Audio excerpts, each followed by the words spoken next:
First, Secretary, I want to thank you very much for this bill. As you well know, we have a very serious situation in Texas that's existed for a number of years with the authorities that the hospitals have to put DNRs in patients' file without their knowledge or permission, and even against their wishes. And this body has been there for a number of years, and this body's tried to address that in the past.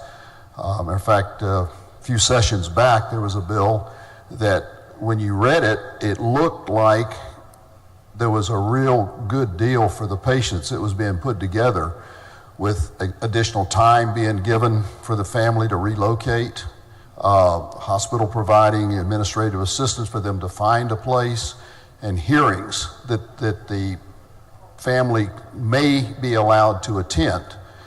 And on the surface, it looked like they were really making a serious change, but when you got down to the details of it, that bill really left all of the decision power in the hands of the hospital.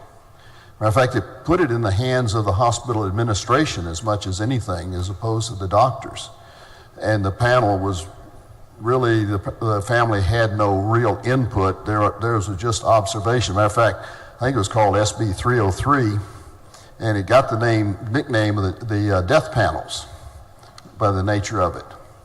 But as I understand the way this bill is set up, that the family does have meaningful participation, the patient has meaningful participation, and this is really just the antithesis, the opposite of what SB 303 is. Is that a reasonable assumption? Yeah, I've slept once since 303. I remember it pretty well, but I can tell you what this bill's intent is and what it does. It is to engage the patient's wishes and put families into that discussion and end the silent DNR process. And I think it gets there. And that is great. I mean, the patient and the family should be the final decision, the ultimate decision. And again, I thank you very much. This is a much needed bill.